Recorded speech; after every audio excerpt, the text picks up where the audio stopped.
Another Adventure8 tour, and our plan is to actually cross the Simpson Desert. We're travelling from Sydney to Alice Springs, and we're in a place called Indigenous right now. Hi, my name is Adam, Shield of the Feather, and I'm from the United States in the western part, from the state of Idaho. And yeah, I came to Australia about a couple days ago, and my agenda is to has been to reach out to some of these Aboriginal communities and make it to Uluru and visit some friends. And when I got here and was scouting around on how to do that, I found Peter.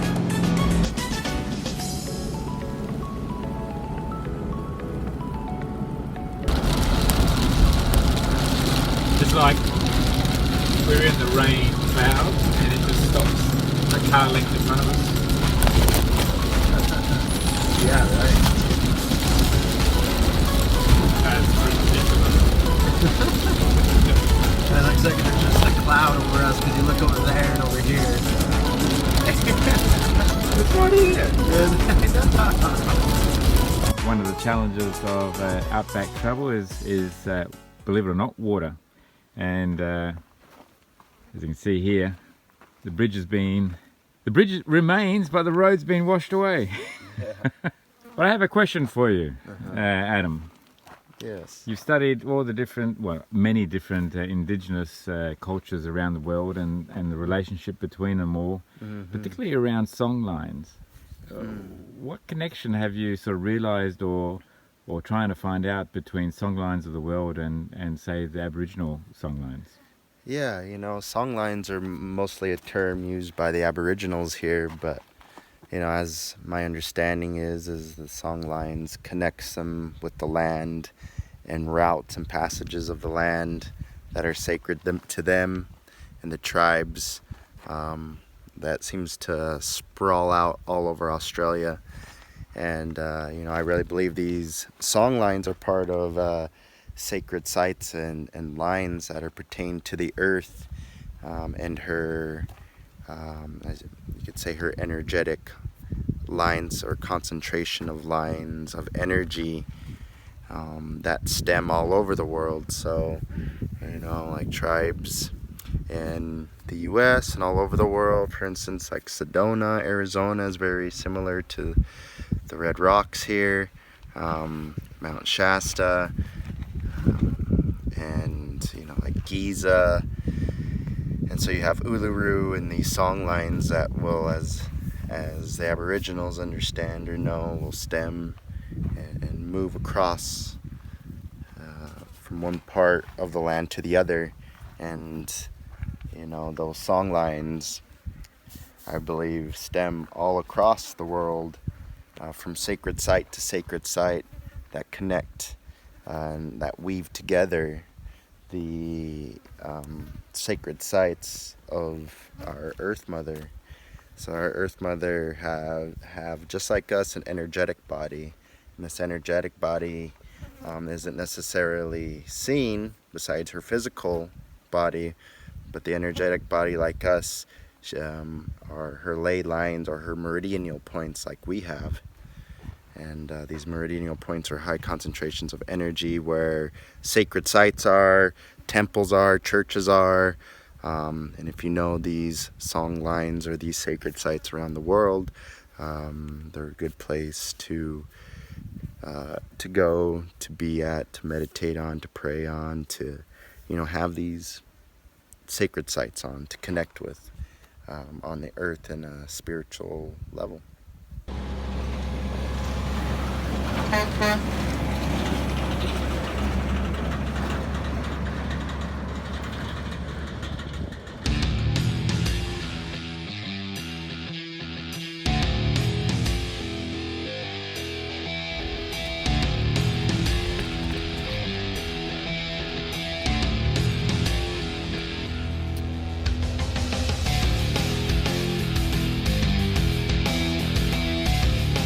About 250 k's or more from Burke.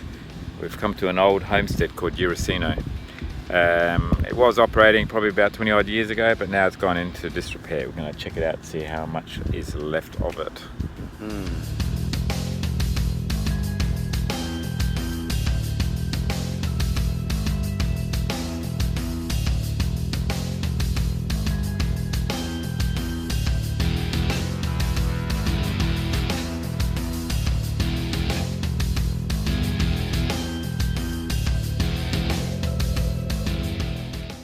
Yeah, well, Uracino is still derelict and obviously getting worse.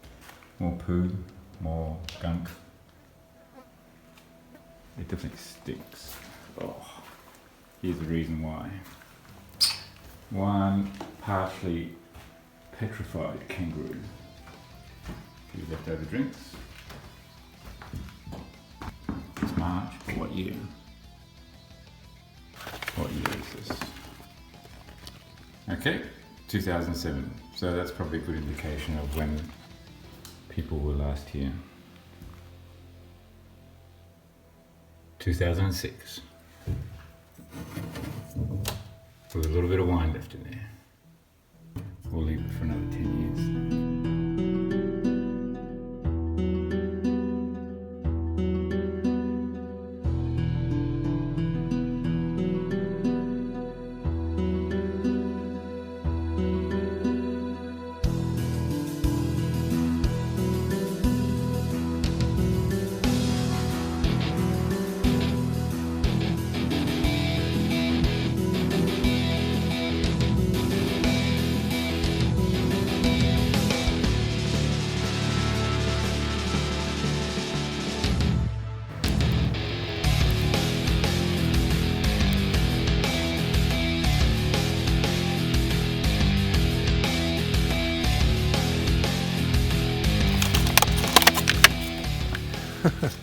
Well, as we're traveling further west and sort of north west, the flies are getting horrendous, even thicker.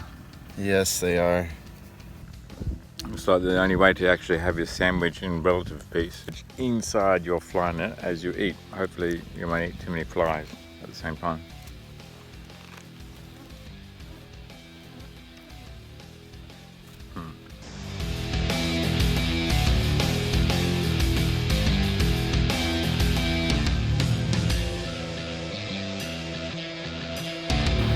I'd like to take this opportunity to introduce Frank, the super extraordinaire adventurer, and Jeannie, also the super extraordinaire adventurer.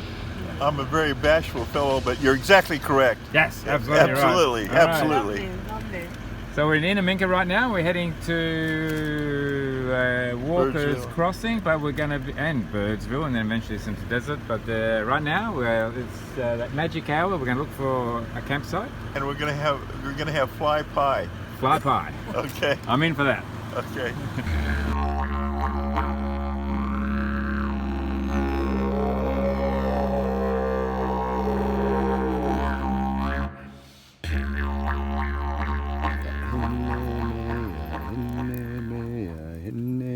Shishayo, enemea, eneme shishayo, eneme shishayo, eneme shishayo, eneme shishayo, eneme shishayo, heya, heya, heya, heya, heya, hayo.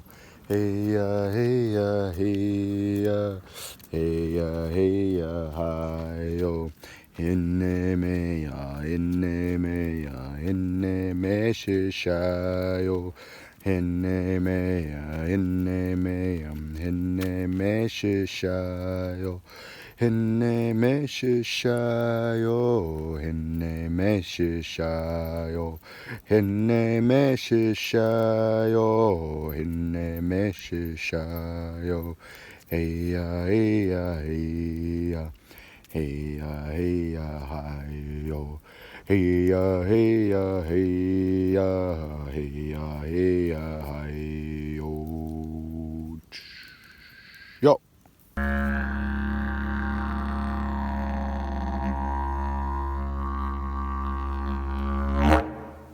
on the Walker crossing track, and there's been some development going on here, and a few roads have been upgraded, but some of the original roads are still here. What has changed is that the signs, a lot of the signs have disappeared, so you need good navigation devices and maps so that you can work out which way to go, because you can't rely on the signs at all.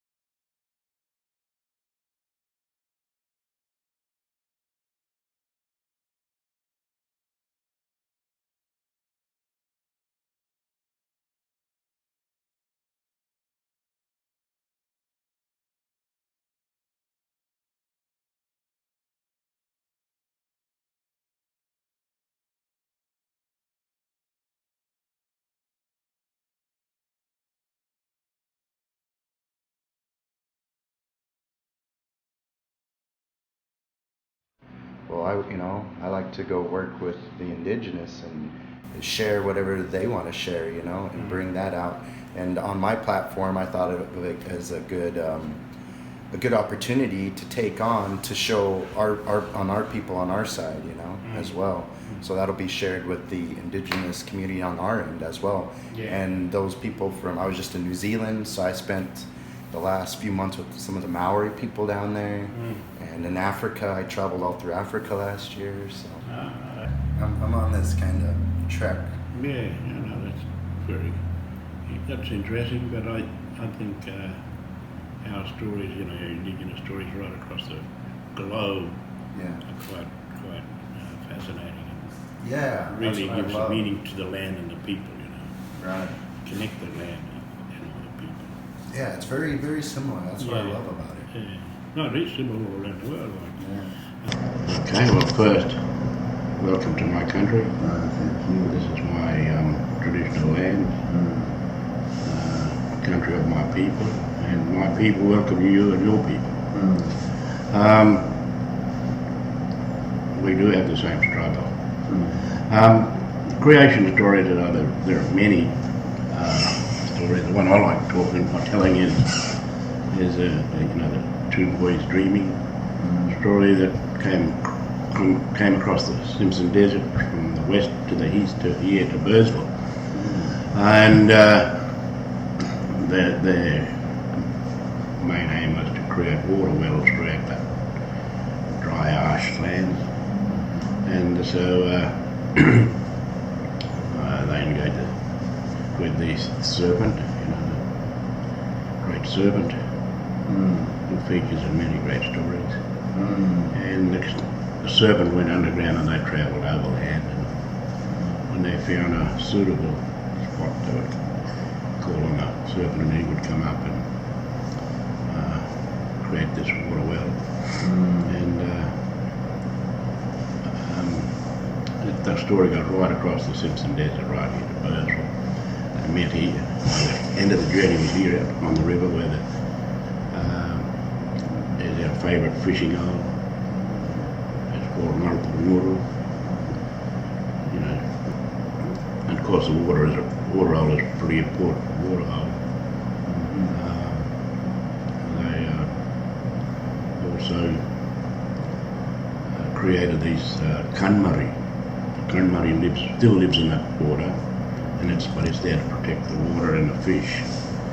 In times when the old people were fishing and we as kids be there galloping around and jumping in the river and creating a nuisance, of course the fish would stop biting, and the old ladies would tell us that we were naughty and the Kanmari now got really upset with us, so he's taken away all the fish. So in turn we would get a bit of a paddling, not the kind of paddling we were open for, but it was to teach us respect for them when it was their time to fish. We could swim any time, so you learn by these stories to have respect for your family and, you know, your elders. Yeah. So that's a kind of a short version of the creation of the water wells across the Simpson Desert. The thing is, the similarities between the Dreamtime stories and our culture and, you know, non-Aboriginal people and their Bible. You know, it's designed to do the same thing. But this Bible, of course, is many, many years later than our culture. So everything I think is has been based on our culture, our Dreamtime stories. Yeah, that's right. You know, Rio land goes back as far as Africa, and some say that even first people come from here, and first life kind of, you know, because it's so old. You know, you look at, I've been to Africa and I've been to Australia, and you compare the two, and it's like this grandmother energy, this very ancient energy, primordial energy to it. That's for sure. And I was just wondering if any of your stories date back or like go back, associate with the first time of like the first people. And I was born into the time when we were you know, discouraged very heavily from even now people talk to us in language. So so most of the stories I have really are ones that the people got here. oh, right. Yeah. But yeah, I think you're right with the, you know, everyone coming out of Africa, South Africa, wherever, and all started out as black people, and it's easy to see now which group stayed in the field and worked, and those who hid in the shadow and got white. Now he's putting that in for fun. Yeah. So you can see the hard workers. Yeah. And Yeah. we just keep going, and if I do this, and it, at least I'll leave something for my kids. You know, like that's 100 years old. Yeah, exactly. Well, I think you're doing a great job. I appreciate you, all you do in your time, and it's such a pleasure to connect. Thanks, mate. Yeah. Thank you.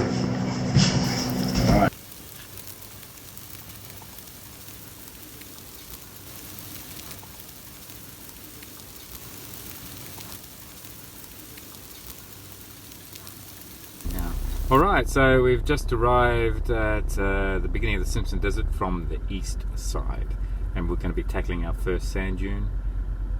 We've let the tyres down, we'll see whether we need to let them down more, and then soon after we'll be hitting the Big Red, and the biggest sand dunes are actually on the east side, but the difficulty does vary during the next 400 to 500 kilometres. 1,000 sand dunes or more, plus salt pans that we have to cross. We hear that it's pretty dry, so there shouldn't be much water around the place, but you can still get bogged. We'll see how we go. That should be fun. Yay!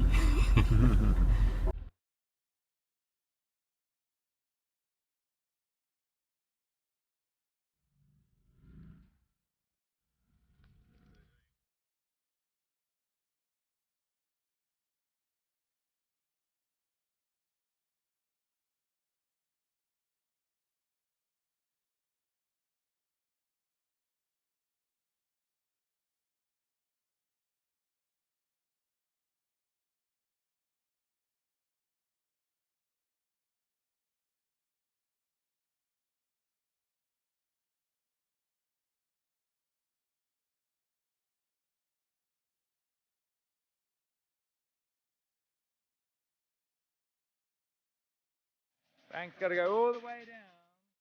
Because once you get stuck, you got no choice but to go back down and start again.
We've just travelled the Simpson Desert, Mm. commando style. In the bush. We're in Dalhousie now, seeking refuge. Yes. Like Arnold in Predator, Yeah. we're hiding and covering ourselves in mud to hide from the flies. I think it's working. I think it's working. I think it's working. Yeah. Just waiting for the fly predator to come out. Our prayer to this water, our prayer to the sacred spring, our prayer for that desert, our prayer to the songlines, our prayer to the Indigenous, our prayer to the rainbow serpent, our prayers for humanity. Ahoo.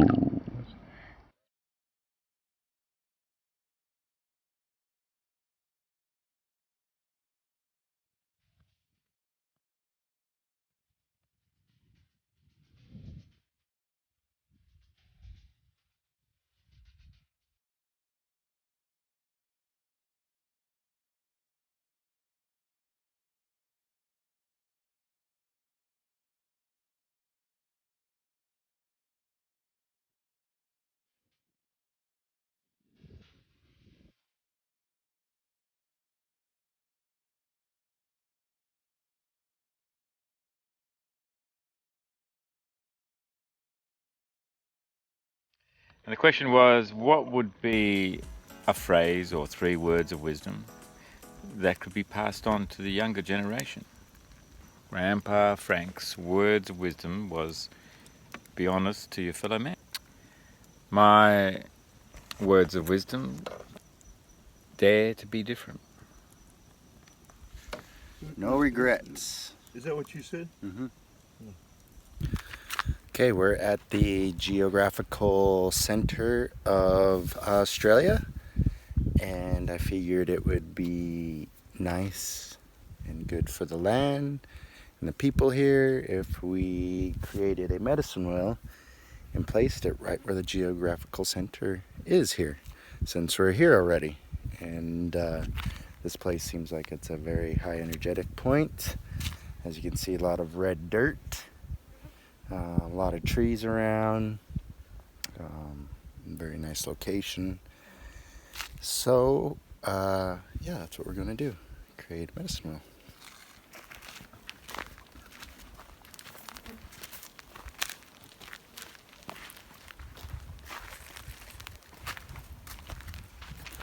Getting into the center there, which is clarity, wisdom, and illumination. And so each area, you come to the wheel like where Frank is, and you can stand in any specific direction with your prayer in your hand and an offering like tobacco, and you can either walk around it, just as as pay homage and respect, or you can, like I said, you can come to it in either direction with your prayers. So say you're looking for more wisdom or guidance in your life, you might maybe stand in the east. If you're looking for more trust, more growth and opportunities in your life, you may maybe be standing in the south. In the west, if you're looking for introspection, forgiveness, letting go, you would stand in the west. If you're looking for clarity, looking for cleansing, renewal, for those on the other side to connect with you, you would stand in the north. And then in the center there, as you can see, there's 7 stones. And one of my medicine pouches there. And so you have the 7 stones, which represents the elements, the tribes of the earth, the moon, the sun, the earth, creator, and the void. So the void in the center there, that's represents creation, the great void.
Typical Aussie, getting prepared, making sure I got the right shoes.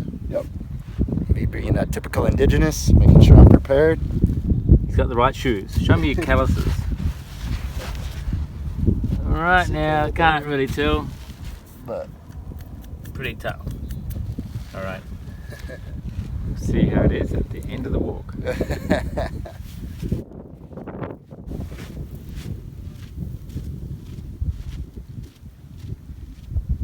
right? Yeah. So the spirits of the land and sacred sites like this, Mhm. it's the same deal. You have to give gratitude for the sacredness of the land, the place, the spirits, the ancestors here, and then they acknowledge you in a good way too, you know. So then they take care of you. You're not going to roll an ankle. You're not going to fall down, you know. They'll be on your side in that way when you pay good homage and respect to the land and to the sacredness of the place.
Whoa, made it.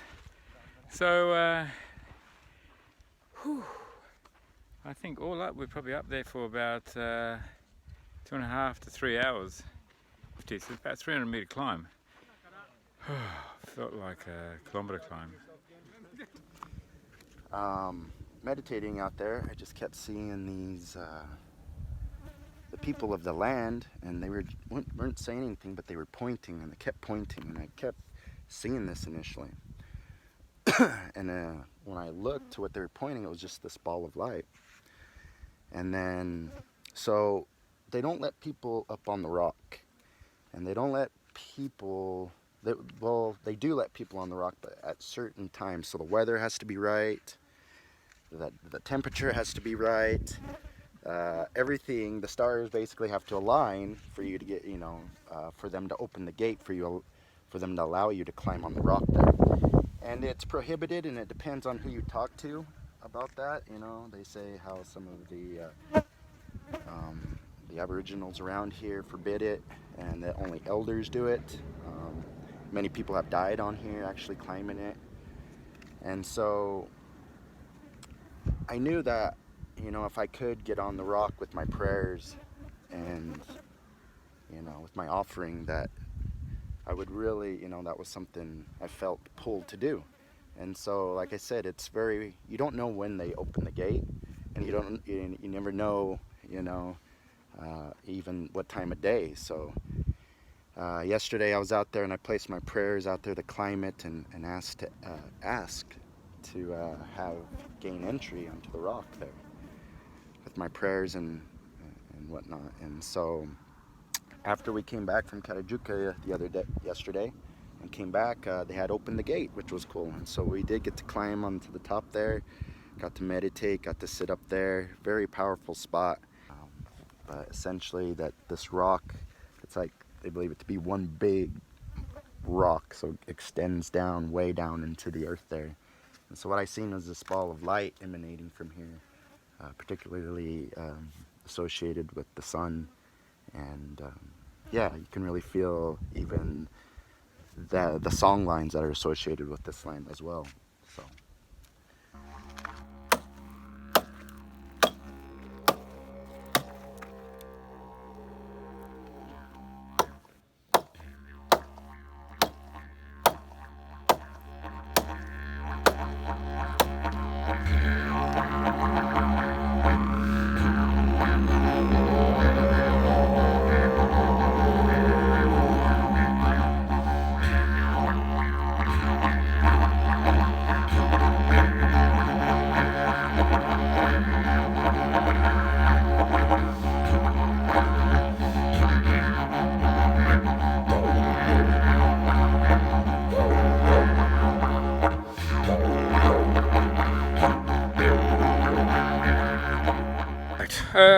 Off the beaten track, and what happens with off the beaten track is you get lost. And I did get lost. I was actually going around in circles a few minutes ago on top of the ridge there, but luckily I had the compass on my phone and an offline map, so I could see relative to where I was, and I was actually going the wrong way. So once I got my bearings right, I've managed to find myself a valley through here, and what I've soon learnt is you follow the kangaroo poo, and eventually that will lead you out to somewhere. So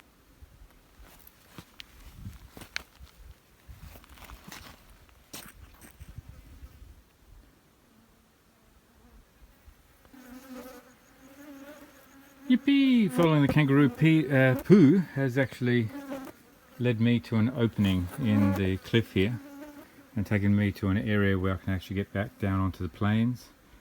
And then if I follow this ridge around to the left on the plains, I should get home.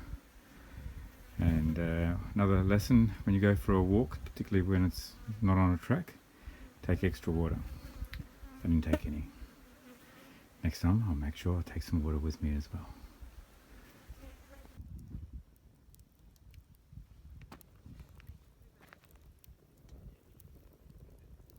So, here's a funny story.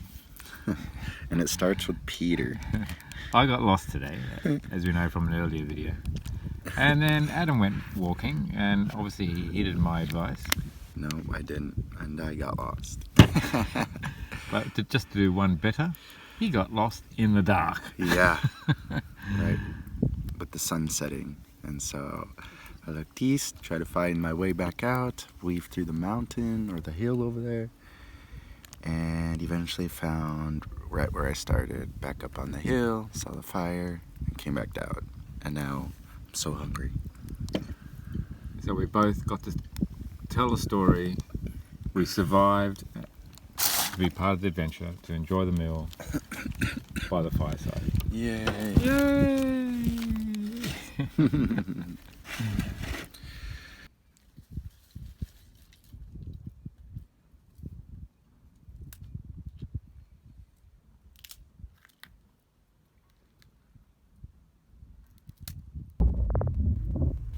Adam and I are at Namanjira Memorial in not far from Alice Springs, and looking at the magnificent landscape around here. But a significant event has occurred today, and Adam is going to tell us all about it. Yeah, so when we got here, I was checking my messages and saw that I had a message from this older man, this elder named Jimmy Stoddard, who I thought that was from Australia, but looking at his profile, he's from Browning. He's part of the Blackfeet Nation up in Montana.